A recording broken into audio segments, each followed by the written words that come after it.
So Adam, come on up here. I'm going to trade spots with Adam today, and Adam's going to talk about one of his favorite chapters in Ninja Selling.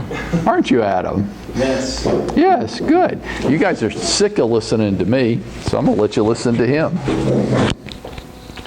So Adam, here, put this on. Let's put this on your shirt.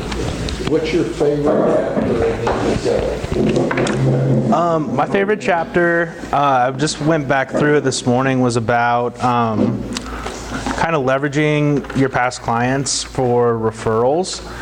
And he has it in here on page 161 of the book. It's the 15 post-closing contacts. So it's like 15 reasons and that you can reach out to your past clients after closing to make sure that everything's going good with their house, they're still happy, give you an opportunity to ask if they know anybody else that you can serve. And so that's something I've been working on this morning, is updating my database with, going through and setting reminders in my database for these times. So there's a 2-day follow-up. If there's any surprises or unmet expectations in the house, 2-week follow-up, seeing if they're getting unpacked, getting pictures up on the wall, getting settled in. 1 month later, have they met any of the new neighbors yet? How are things going? 3-month follow-up, just seeing how everything's working out with the home. 6-month follow-up, which becomes an annual call every year, like every 6 months. And then anniversary of closing, so 1 year out, just following back up with them. And then if it's a couple, her birthday, his birthday, reminding her 3 days before about his birthday, reminding him 3 days before about her birthday, anniversary, children's birthdays, and then doing something special for them throughout the year, like maybe if you have tickets to a Braves game or something like that. So just trying to keep top of mind and not forgetting about your clients after closing, like the majority of the industry does. So. That's good. Mm-hmm. Who does that? Who right now has what's your follow-up campaign with your past clients look like, Jeff? It's in the infancy stage, but what I do is I try to send them each an email at least once a month just to keep up with them, and then I friend them on Facebook. I'm about to hit my 500th friend on Facebook, so I'm excited about that. Okay. I've been really pushing the Facebook thing and working on trying to create a group as well to keep all my customers in that group. Okay. So, good. You just beat just about everybody in Atlanta real estate, okay? Who doesn't, anybody, so let's have a little be honest moment, okay? Anybody in the room ever sold a house and at closing, that was the last time you've spoken with the people? Uh-huh. That's not good. Anybody so proud of their past client follow-up system that they would like it examined and critiqued? Like you think, mine could withstand any level of scrutiny. You could use mine as a textbook example of how to stay in contact with people. Anybody want to volunteer for that? Not even close. Me neither. But I think what the part of the book that Adam just brought up is so important, because you could have some fun with it. So could you imagine the email that you send out alerting them that their spouse's birthday's in 3 days? Could you have some fun with that? Mm-hmm. Like, could it be light and funny, and you could have some how about how well do you know your clients?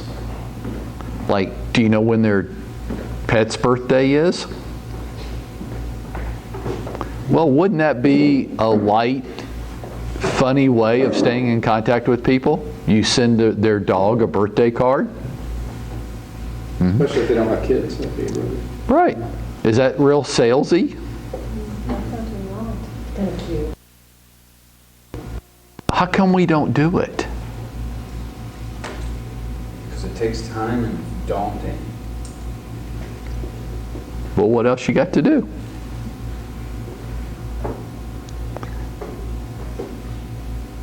So can I do my Mike Ferry imitation for just a second? Okay, because I think it's funny anyhow.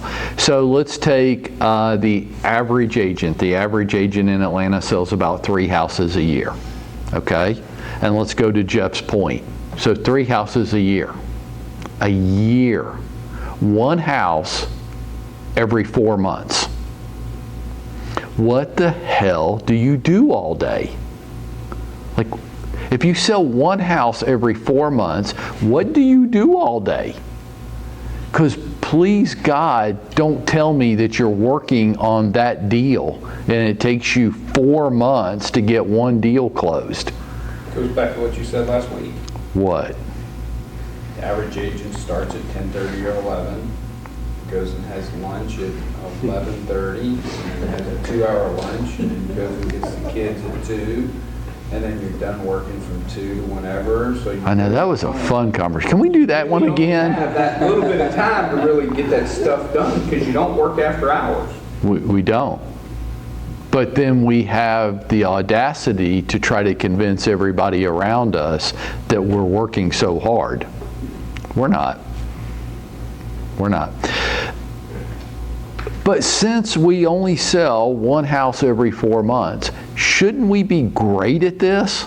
Shouldn't we have like lots of time every day to spend on our clients? If you really care about them, as much as we like to say we care about them, and I haven't met very many real estate agents that say, I really don't care about my clients. I haven't met an agent that comes to me and says, I really just want to make a lot of money and I don't care anything about the people that I'm working with. You might feel that way, but nobody's owned that yet. Okay? Well, if we really do care about them, then why aren't we doing all this stuff? Let me ask it to you a different way. Who in your life is? Is there a service provider or a company, an individual that remembers everything about you? Anybody? Google.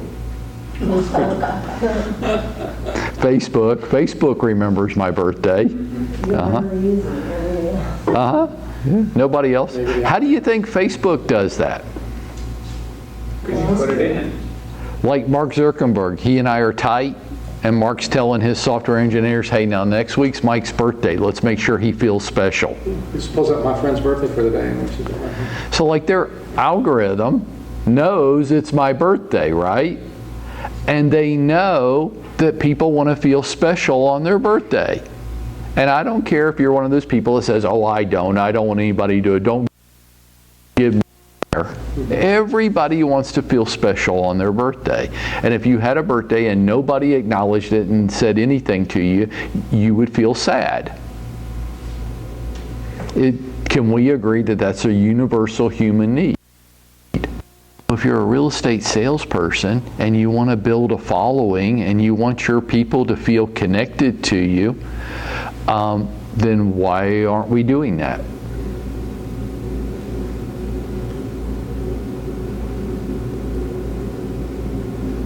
Well, Mike, it seems like it's pretty clear that nobody's doing it. I know. Why aren't we? I know we're not. How can we? How can we? What would be the steps to get us to do it? One step. Anybody know what it is? Yeah, do it. You have to want to. Okay. When you want to, the answers become evident. There's nobody in this room who isn't clever enough to know how to do it. My contention is you don't want to. I don't want to. I'll own it. I don't want to. I don't want to put that much effort in. I do want the rewards. That'd be nice. I don't want to make the effort. Because you're going to have to really make a hard argument with me that you do want it. You do want to make the effort. You just can't figure out what to do. Like, that ain't true. Now, you can get subject to, Rob and I were just talking about this, to some of the noise in our industry, some of the total bullshit, where your activities get focused all down this road, like it's all about making cold calls every day. The more cold calls, I'd say, well, that's total crap. Okay, so that's the noise of the industry. Making some calls, yeah, it's a vital element to what we do, whether you like it or not. It's a vital part of every day. Maybe it's not hours, maybe it's just an hour, maybe it's some part of every day, but it is a basic fundamental component of what we do. But it's not everything. And if you think that you're just going to dial for dollars and people are going to say yes, as a matter of fact, I am ready to list my house. David, when can you come over? I'm going to tell you to happen ever unless you get lucky. Unless you just happen to dial somebody and at that moment they just were. And that's possible. And if you make enough calls, that'll happen. But that's luck. And luck's not a strategy. Well, how do we get started with this? You want to. You want to. I want to take care of my past clients. If you say this, you're out of context with it all. I want my past clients to refer me business. Like, that's a bad ask. I think you're getting it, your mindset's all messed up. You want to take care of your past clients. And you do because you want to. And the result of that is that your past clients send you referrals. See the difference in the mindset? One agent saying, I want referrals from my sphere of influence and past clients. And I say, no. You manipulative, sales breathy, cheesy salesperson who just wants to go out there and manipulate people. Go read some book that'll teach you how to manipulate people, but you're not going to get that here. No, you want referrals from your sphere of influence and your past clients? Go take care of them. Larry's saying, here's a 15-step plan to take care of your past clients. None of the 15 were like earth-shattering to me. I think the reminding the spouse of the spousal birthday, I think that's cute. When he says it, I'm like, yeah, but I guess if I'd sat around and thought about it, I probably could have come up with that on, or something similar to it on my own. Sending pets birthday cards, that kind of stuff. Yeah. Don't want referrals from your sphere of influence and your past clients. You're getting it backwards. Take care of your people because you want to and because you care about them. Call them. Care about them. Actually treat them right. Well, posting it to their Facebook page. Yeah, okay, guy. Didn't break a nail, did you? You pull a muscle? Do something. Does anybody think that you really put any effort into that you really care? Or how many of you have had a birthday and the amount of happy birthday wishes you get like that are like outrageous? And then you see somebody posting, hey, everybody that posted this today, thank you. It means so much to me that you know to know you're thinking about me. That's the same response as the effort you gave them. Look, I know all of y'all posted this non-involved shit on my timeline today, so thank you for doing that. I'm giving you back the same kind of thank you as you gave me the happy birthday wish, right? Which is like a mouse click and a couple keystrokes. But then have the audacity to expect results. I made the least amount of effort I could have possibly made for Adam's birthday today. But then have the audacity to expect Adam to go out of his way to recommend me to his sphere of influence. How crazy is that? So, there's like a law of karma going around. I will get back directly proportional to what I put out. I think we are. I think we're getting back exactly what we put out. Nothing. You don't like what you're getting back? Let's look what we're putting out. Right? Right. I think Larry makes a great point. He didn't say like a 2-step or a 5-step. He said, here's a 15-step follow-up campaign to use with your past clients, none of which cost $1. They cost the thing that none of us want to give today. Time. Yeah. Well, God, do I have to talk to you? So I joke about slide dial, right? Yeah. That's me in 2019. Can I just do something with my own mom where I don't have to talk to her?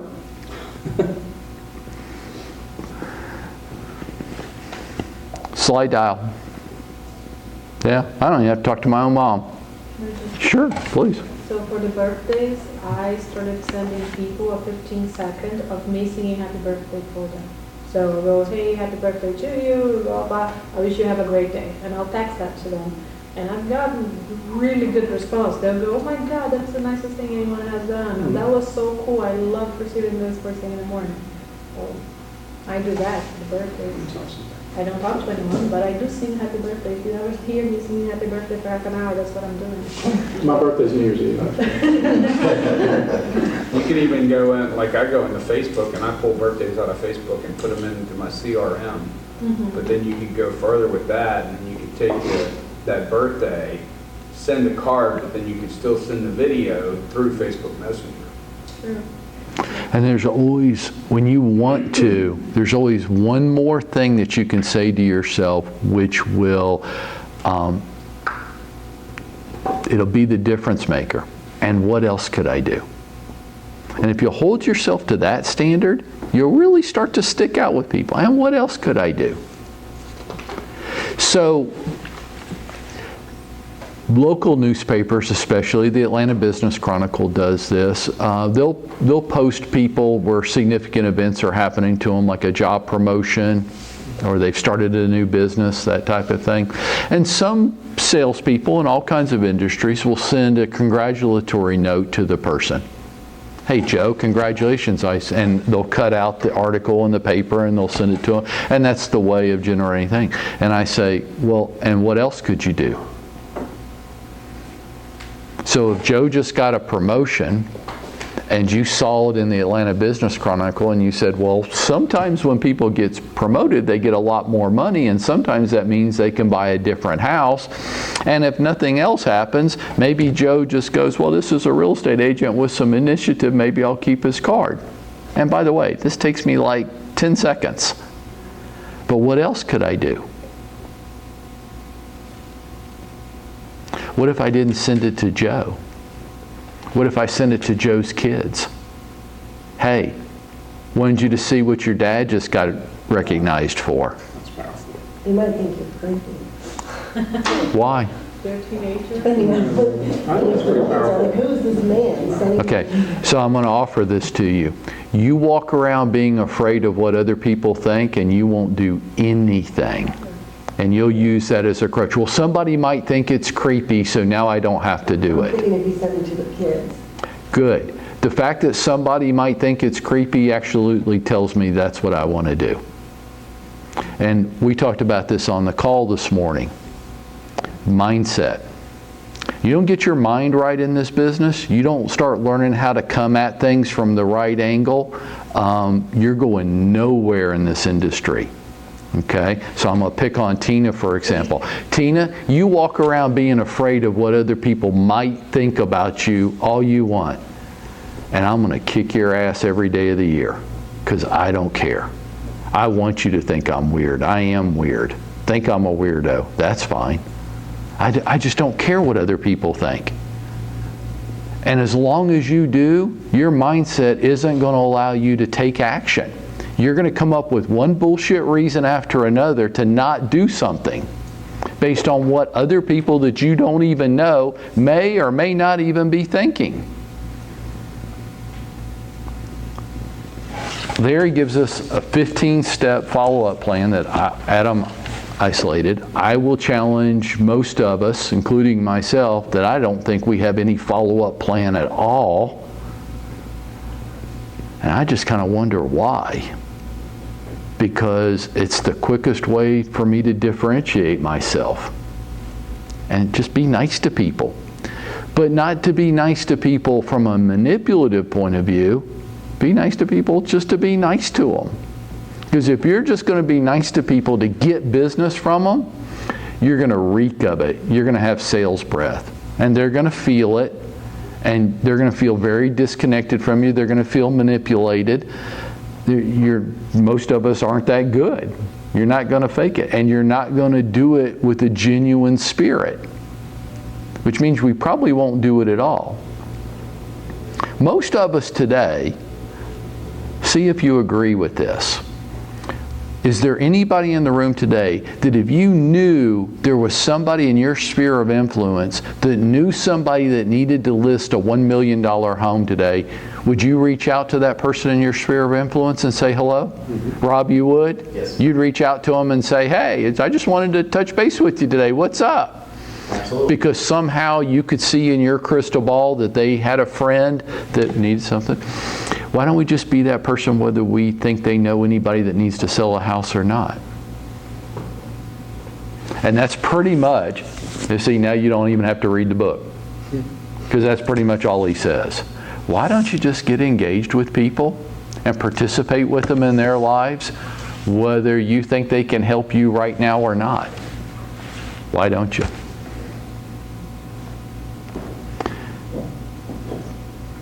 Anybody have a good reason why we don't? But not just us in the room, as an industry, we don't.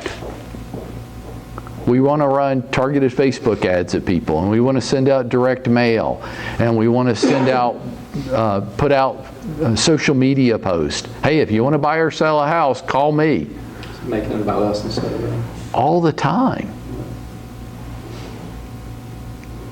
But that's, like, I know each of you personally. That's not who you really are. But I think that's how we've been taught. Like, we've been to so many Mike Ferry things that he told us just to call people and manipulate them and close them and pound the shit out of them. You buy or you die. Like, my God, we actually teach that stuff? You know how many times I've been told that over my career? You'll list with me or you'll exit the planet. Choose. Oh my God, who are we? I wouldn't do business with that, would you? Can you imagine if Greg said that to us? Like, Adam, can you imagine if Greg said this to you? Adam, you are going to refer a customer to me or you're going to die. One of those two things is going to happen. Choose. Terrifying. Make you feel warm and connected and buddy-buddy with him and like, oh, no. Sounds like it could be coming from the heart, though. Questions? I want to do that, just to be safe. There's a lot of good stuff in this book. If you haven't read it yet, do yourself a favor and read it, no matter where you want your business to come from. Because it's mostly going to be like that. He's not going to tell you to spend a lot of money. He's going to tell you to go out there and interact with people and develop relationships with them from a genuine point of view, not a manipulative point of view. And he's going to give you formulas like this on how to do it. Fair enough? Well, let's go do it.